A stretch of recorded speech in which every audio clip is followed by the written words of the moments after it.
قلنا منذ قليل إن همزة الوصل في الأفعال حركتها دائرة بين الضم والكسر بس، ما في مفتوحة. فإن رأينا فعلا أوله همزة مفتوحة كالأمثلة التي مرت معنا: أصطفى، استكبرت، اطلع، نعلم بأن هذه الهمزة للاستفهام. ماذا حدث لهمزة الوصل لما دخلت عليها همزة الاستفهام وهي همزة قطع مفتوحة؟ سقطت. طيب هل حدث التباس بين الاستفهام والإخبار؟ ما حدث التباس. ليه؟ لما بقول أنا اصطفى، اصطفى مكسورة، لما حذفتها ووضعت بدالها همزة مفتوحة اللي هي همزة القطع، واضح الفرق. لكن لما بيكون عندي لام التعريف، الذكرين، ركزوا معي دقيقة بس، الذكرين أولها لام تعريف، ولام التعريف أولها همزة وصل مفتوحة. مر معنا وفي الأسماء غير اللام، قلنا معناه غير اللام يعني غير الأسماء المبدوءة بلام التعريف. إجاني لام تعريف أولها همزة وصل، الذكرين همزة مفتوحة، همزة وصل. طيب الآن أنا بدي استفهم، أريد أن استفهم، سأدخل همزة استفهام وهي همزة قطع مفتوحة على الذكرين. لو انتبهوا ماذا سأقول، لو طبقت القاعدة الأصلية التي تقول إن همزة الوصل في درج الكلام، في وصل الكلام تسقط، معناتها أنا عندي الذكرين أول همزة وصل مفتوحة، سأحذفها وأضع بدالها همزة استفهام وهي همزة قطع مفتوحة. يعني لحشيل همزة مفتوحة وحط همزة مفتوحة، فيكون النطق قبل دخول همزة الاستفهام الذكرين، ويكون النطق بعد دخول همزة الاستفهام الذكرين. بالله عليكم أليس هذا لبس؟ السامع ما عاد يدري هل هذا المتكلم الذي أمامي يخبرني أم يستفهم، لأنني حذفت همزة مفتوحة ووضعت همزة مفتوحة.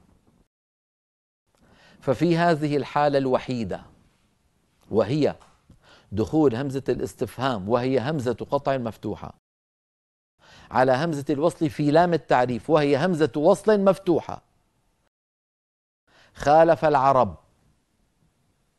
قبل نزول القرآن وعلى لسانهم نزل القرآن، خالفوا القاعدة الأصلية من كلامهم التي تقول إن همزة الوصل تسقط في وصل الكلام، في درج الكلام، فأبقوها حتى لا يقع السامع في اللبس. هل المتكلم الذي أمامي يخبرني أم يستفهم؟ هل يقول الذكرين حرم مخبرا أم يقول الذكرين حرم مستفهما؟ فهنا خالفوا القاعدة الأصلية فأبقوا همزة الوصل في درج الكلام ولم يحذفوها، ولكن لم يبقوها هكذا واضحة صريحة، وإنما غيروها بإحدى طريقتين. انتبهوا، أبقوها غيروها،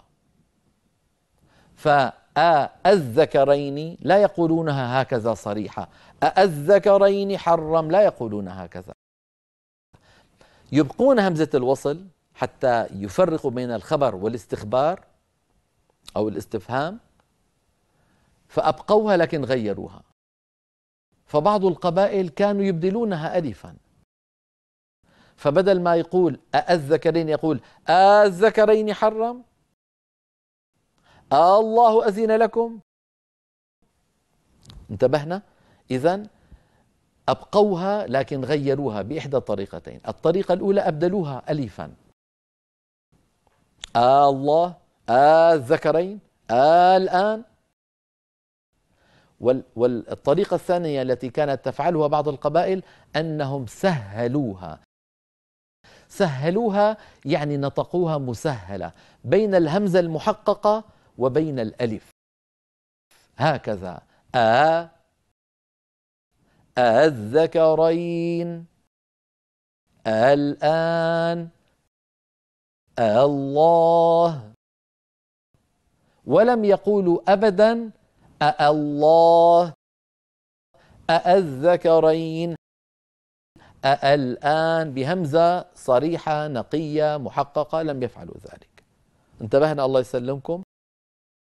إذن خالف العرب القاعدة الأصلية التي تقول إن همزة الوصل تسقط في درج الكلام في وسط الكلام فقط في حالة واحدة، عند دخول همزة الاستفهام على همزة الوصل في لام التعريف، لأن هذه مفتوحة وهذه مفتوحة.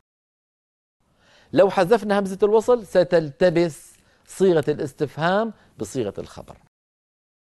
رفعا لللبس أبقوا الهمزة همزة الوصل، لكن غيروها بإحدى طريقتين: إما الإبدال وإما التسهيل كما ذكرت، وسنذكر ذلك لاحقا. تأملوا معي اللوحة بارك الله فيكم. دخول همزة القطع على همزة الوصل من لام التعريف: إذا دخلت همزة الاستفهام على همزة الوصل من لام التعريف فإن العرب تبقي همزة الوصل، لاحظتم؟ تبقي همزة الوصل، لكن شو؟ وتغيرها بالإبدال، وهو كما ذكرت لكم الله مثلا، أو بالتسهيل.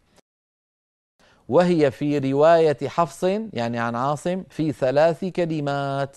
إذن من كان يقرأ برواية حفص عن عاصم، هذا الأمر في 3 كلمات في القرآن تكررت 6 مرات. يعني هي 3 كلمات، كل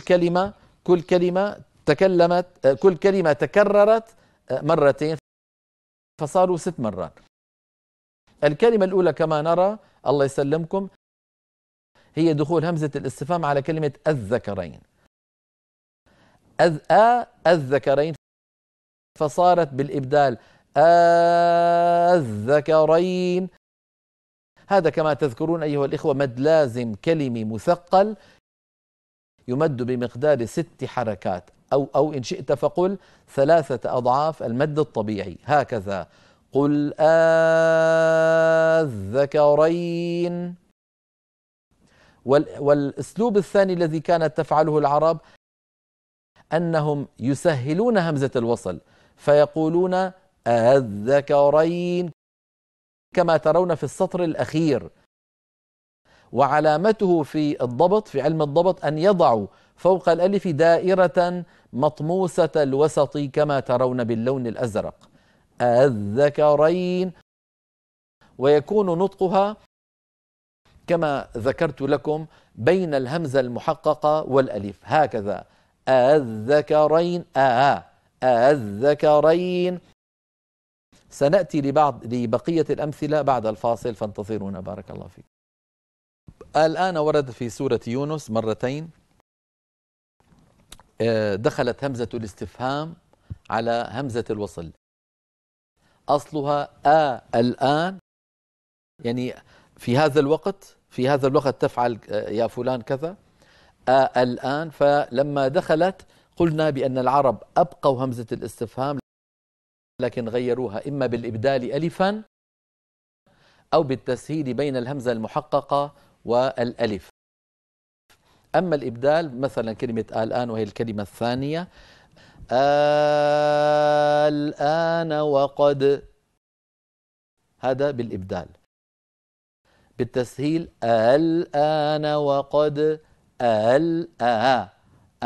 لاحظتم كيف الصوت يكون؟ يعني مخرج الهمزة لا ينغلق تمام الانغلاق، فلا هو همزة محققة ولا هو هاء. نرى اللوحة التي تبين الكلمة الثانية التي تقرأ بالإبدال والتسهيل. نرى الآن دخلت همزة الاستفهام على كلمة الآن فصارت بالإبدال الآن، وصارت بالتسهيل كما نرى في السطر الأخير الآن.